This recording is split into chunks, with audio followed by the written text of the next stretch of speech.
Hey respiratory care students and respiratory therapists, today we are going to talk about a metabolic acidosis. And it's safe to say that as respiratory therapists, we are not as comfortable with metabolic disturbances as what we are with respiratory disturbances. Almost to the point that sometimes we say, oh, it's a metabolic issue, it doesn't involve respiratory. Well, that's not true, and I'm going to show you why. So today, I'm going to make it as simple as possible, but we're going to talk about a metabolic acidosis using something called the anion gap.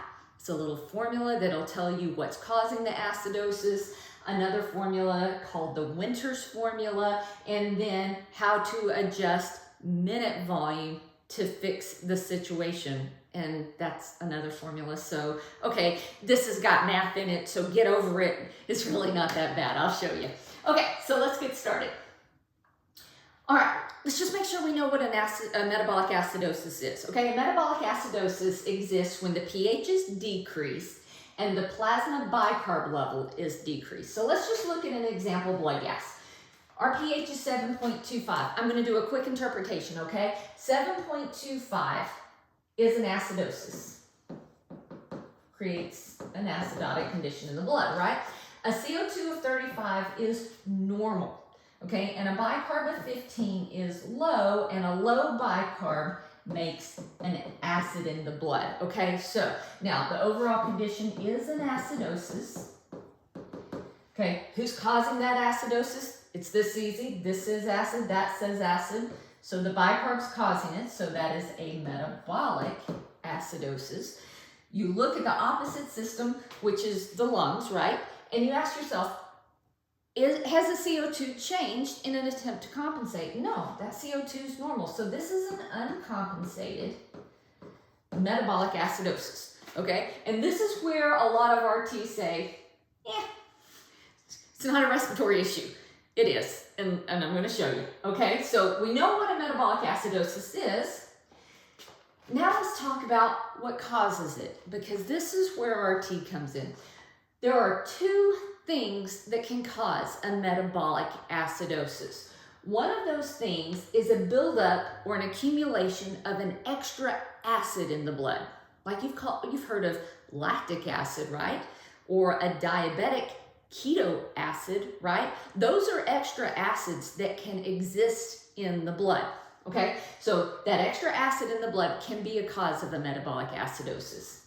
And then the other thing can be that there truly is a loss of blood base, meaning that bicarbonate is truly just for whatever reason is being dumped out of the body, leaving more acid in the body than there is base. Okay, so these are the only two things that can cause metabolic acidosis.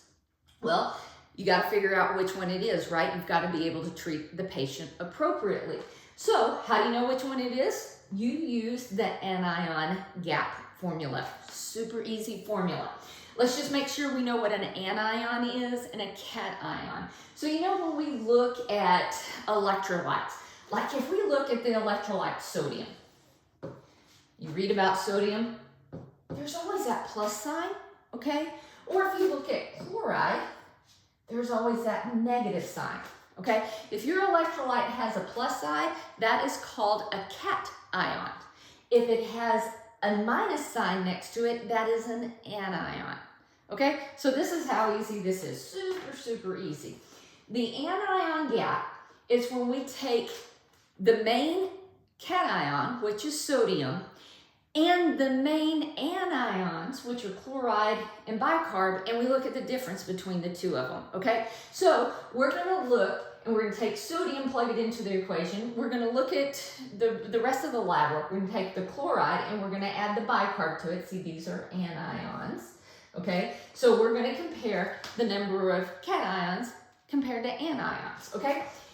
When you do this formula, the normal value should be 8 to 16, okay? And so when you get that, if it's 8 to 16, that's called a normal gap. And if it's higher than 16, that's called a high gap. Okay, so now let me just give you some examples. So let's say we have a metabolic acidosis, and here our sodium is 140 our chloride is 105, and our bicarb is 20, okay? So, simple math, right? Get my calculator out because even though it is simple, I want to make sure I don't screw up. Okay, add the chloride and the bicarb together. So 105 plus 20, 125, okay? So we go, okay, so this is 140 minus 125. 140 minus 125. And that answer is 15. That would be a normal gap. So if we have a metabolic acidosis, we do the anion gap and the value is normal, that means that there is a loss of blood base. The bicarb is truly being dumped out of the system, and so we have more acid in the body than a base. Super easy, okay? Now, sometimes we have a high anion gap. Let me get rid of all of this for us and let's do another one. Okay, so let's say that we have a patient with a sodium of 140, a chloride, sodium is positive, chloride's negative, of 100, and bicarb of 15, okay? And we're gonna plug it into this formula. You add chloride and bicarb together because those are your anions. That's 115 and sodium. So 140 minus 115, and make sure I don't screw up again, 140 minus 115, and that answer is 25. If 8 to 16 is normal, 25 is a high gap. So if we have a metabolic acidosis and we have a high anion gap, this means there's that extra acid I was talking about. There's extra acid in the blood, okay? So you have a metabolic acidosis. The next thing you want to do is do the anion gap. Once you have the anion gap and you know if it's normal or if it's elevated, then you can drill down to what's causing the problem. All right, so a metabolic acidosis with an elevated gap. Remember, that's higher than 16. Here's your acronym you're gonna remember. Left total knee replacement, okay? Left total knee replacement. I know that doesn't have anything to do with respiratory, but it's easy to remember, right? All right, so if we have a high anion gap with a metabolic acidosis, here are the things that could cause it. Elevated lactate, okay? A lactic acidosis, okay? That's typically caused from tissue hypoxia. A lot of times in the testing world, this is going to be somebody that's in complete cardiopulmonary arrest, that there hasn't been a lot of perfusion to the tissues for a while and the tissues are really hypoxic. It can be near drowning patients, again, that there hasn't been a lot of perfusion to the tissues are hypoxic. This could be severe anemia. This could be because of cyanide poisoning. If the tissues are not perfused with oxygen, they undergo anaerobic metabolism, and the byproduct of that is lactic acid, okay? So lactates can be a cause of this. Toxins can also be a cause of this, specifically aspirin. So aspirin overdoses can cause this, and toluene. So toluene is found in paints, paint thinners, glues. So if somebody has an exposure to those type of products, they can have a metabolic acidosis. A lot of times you see this coming into ER that somebody's been huffing paint or huffing glue. Gives you a euphoria, but it also causes a metabolic acidosis. Ketones, okay? Diabetic ketoacidosis, all right? In diabetic ketoacidosis, there's production of all these ketones that are acidic. So it happens in diabetes. It also happens in starvation, okay? And then very severe cases of alcoholism. All right, so all of those can generate ketones, which is an extra acid in the blood. And then renal failure, okay? Certain forms of renal failures, the kidneys are not filtering out nitrogenous waste. It creates an extra acid that's in the blood, okay? So all of these, left total knee replacement, cause an elevated gap, all right? Let me just tell you from a testing standpoint, as an instructor, when I test on metabolic acidosis and I want the students to use an anion gap, these are the ones I usually test on, because really right there, that's all about respiratory, getting oxygen to the tissues, right? Okay, so just so you know, The other thing that we said could cause a metabolic acidosis was a true dumping of bicarbonate, the loss of base from the blood. Okay, so that will cause, when you do the anion gap, a normal gap. And I just, sometimes acronyms crack me up. This is not mine. I saw it on the web and it made me giggle. So used crap. Used crap, or how you know what's causing a metabolic acidosis when there is a normal gap. I'm not really going to talk about these, but it is an acronym.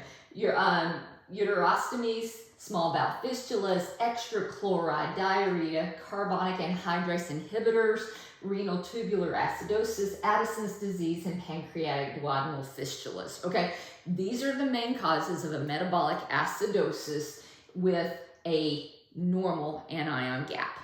Okay, so that's how you know what's causing a metabolic acidosis. This is a great place to stop this video and review that if you need to, okay? But now what I want to talk about is something called the Winter's formula. Yeah, math again, but hang on, this is super easy because it's something we already know, all right? So we know that if a patient comes in with this uncompensated respiratory or metabolic acidosis like this, we know that the body should start increasing respiratory rate and tidal volume to blow off that CO2, right? Because if the bicarb is low, the body should compensate for that on its own through the respiratory system, okay? And so the patient should start breathing deeper and faster to blow off CO2 so the pH rises.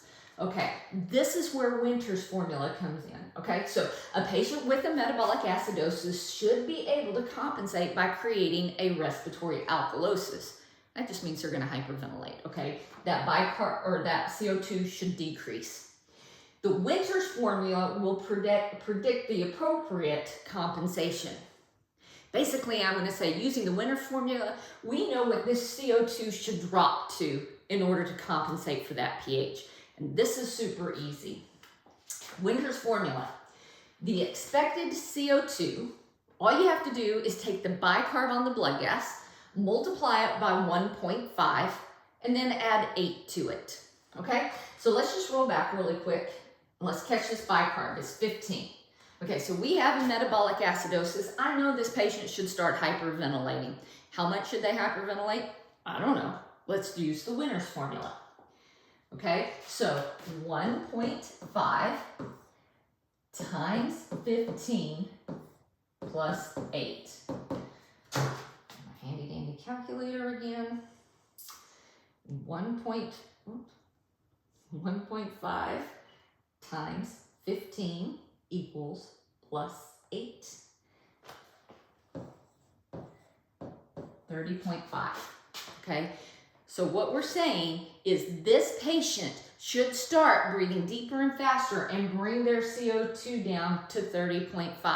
Now here's something important to remember about the Winter's formula. This can be plus or minus 2. So I'm just going to round this up and call this 31, okay? So 30.5 is where we should be. Rounding it, call it 31. Now, plus or minus 2 means this could be anywhere from 31 minus 2 is 29 up to 33.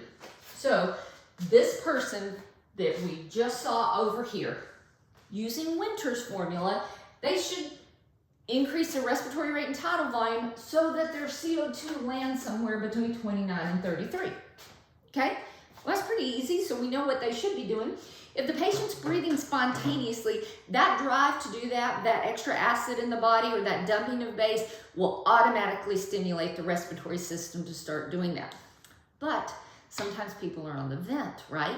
And sometimes we've got them sedated and paralyzed, so that natural drive to fix that on their own isn't there, okay? This is where this comes into clinical practice applicable to a respiratory therapist. All right, so the patient's on the vent. You are going to have to figure out where to set the ventilator to hyperventilate to correct for that metabolic acidosis. So let's just say, here's the formula we're going to use, okay? Let's just say our patient is on a tidal volume of 500 and their respiratory rate on the vent is set at 14. And let's say they're not participating in breathing. We're going to have to fix this metabolic acidosis for them.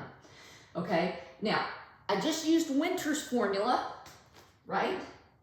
And I know that CO2 needs to be anywhere between 29 and 33. I'm going to use 29 for the sake of showing a pretty good change on the vent. So we know our tidal volume is set appropriately. Typically on the vent, when our tidal volume is set appropriately, we change minute volume by moving the respiratory rate, okay? So we want to know the new respiratory rate to fix this metabolic acidosis, okay? So to do that, we take the known CO2, okay? And so the known CO2 on this patient here was 35, right?